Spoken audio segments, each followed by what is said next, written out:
ಸನ್ಮಾನ್ಯ ಯಡಿಯೂರಪ್ಪನವರು. ನಿಮ್ಗೆಲ್ಲರಿಗೂ ಕೂಡ ಮೀಟರ್ ಹಚ್ತಾರೆ, ಬಿಲ್ ಅನ್ನು ಕೊಡ್ತಾರೆ, ಎಚ್ಚರಿಕೆ ಇರಬೇಕು.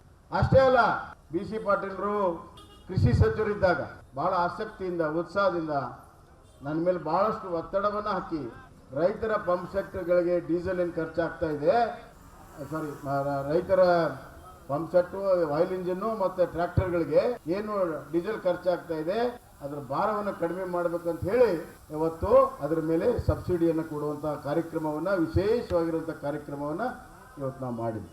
ಅದು ನಿಂತೋಯ್ತು. ನಾವು ರೈತರ ಡೀಸೆಲನ್ನು ಕಡಿಮೆ ಮಾಡಿದರೆ ಇವರು 2 ಬಾರಿ ಈ ಸತಿ ರೈತರು ಬಳಕೆ ಮಾಡುವಂಥ ಡೀಸೆಲನ್ನು ಹೆಚ್ಚು ಮಾಡಿದ್ದಾರೆ. ಅಷ್ಟೇ ಅಲ್ಲ, ಬೀಜ ಗೊಬ್ಬರಕ್ಕೆ ಕೊಡುವಂಥ ಕಾರ್ಯಕ್ರಮವನ್ನು ಮಾಡಿದ್ವಿ, ಅದನ್ನು ಕೂಡ ನಿಲ್ಲಿಸಿದ್ವಿ. 5 ಲಕ್ಷ ರೂಪಾಯಿವರೆಗೂ ಶೂನ್ಯ ಬಡ್ಡಿಯ ಸಾಲವನ್ನು ಕೊಡುವಂಥ ತೀರ್ಮಾನ ಮಾಡಿದ್ವಿ. ಇವತ್ತಿವರೆಗೂ ಕೂಡ ಅದು ಸಂಪೂರ್ಣ ಜಾರಿಯಾಗಿಲ್ಲ. ಇದೊಂದು ರೈತ ವಿರೋಧಿ ಸರ್ಕಾರ ಇವತ್ತಿದೆ. ನಮ್ಮ ಕಾಲದಲ್ಲಿ ಅತಿವೃಷ್ಟಿಯಾದಾಗ ಕೇಂದ್ರ ಸರ್ಕಾರ ಏನು ಕೊಟ್ಟಿತ್ತು ಅದು 2 ಪಟ್ಟನ್ನ ರಾಜ್ಯ ಸರ್ಕಾರದ ಬೊಕ್ಕಸದಿಂದ ಹಾಕಿ ನಾವು ಕೊಟ್ವಿ. ಸುಮಾರು 3,500 ಕೋಟಿ ರೂಪಾಯಿಯನ್ನ ಇವತ್ತು 17 ಲಕ್ಷ ಜನರ ರೈತರಿಗೆ ನಾವು ಪರಿಹಾರವನ್ನು ಕೊಟ್ಟಿದ್ದೀವಿ. ಇವತ್ತು ಅತಿವೃಷ್ಟಿಯಾಗಿ 1 ವರ್ಷ ಆಗಿದೆ, 1 ನಯಾ ಪೈಸಾ ಇವತ್ತು ರಾಜ್ಯ ಸರ್ಕಾರ ಇವತ್ತು ಬಿಡುಗಡೆ ಮಾಡಿಲ್ಲ. ರೈತರ ಮೇಲೆ ಯಾವುದನ್ನ ನಾವು ಕಾರ್ಯಕ್ರಮ ಮಾಡಿ ರೈತರ ಭಾರವನ್ನು ಕಡಿಮೆ ಮಾಡಿದ್ವಿ, ಇವರು ಆ ಎಲ್ಲ ಭಾರವನ್ನು ಹಾಕಿ ಮತ್ತೆ ರೈತರ ಮೇಲೆ ಭಾರವನ್ನು ಹಾಕಿದ್ದಾರೆ.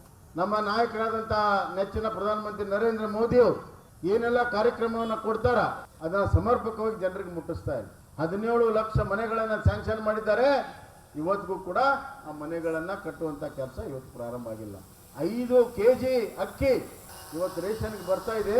ಅದು ಕೇಂದ್ರ ಸರ್ಕಾರ ನರೇಂದ್ರ ಮೋದಿಯವರ ಒಂದು ಸರ್ಕಾರದ ಕಾರ್ಯಕ್ರಮ. ಸಿದ್ದರಾಮಯ್ಯ ಅನ್ನಭಾಗ್ಯ, ಒಬ್ರು ಯಾರು ಆರ್ಟಿಕಲ್ ಬರ್ತಿದ್ರು, ಅನ್ನಭಾಗ್ಯ ಹೆಸರು ಕೊಟ್ಬಿಟ್ರೆ ಮುಗಿತ. ಒಂದು ಅಗಳ ಅನ್ನ, ಒಂದು ಅಗಳ ಅಕ್ಕಿ ರಾಜ್ಯ ಸರ್ಕಾರದಿಲ್ಲ. ಬಂದಂಥ ಅಕ್ಕಿನ ಬ್ಲ್ಯಾಕ್ ಮಾರ್ಕೆಟಲ್ಲಿ ಮಾರ್ತಾ ಇದ್ದಾರೆ.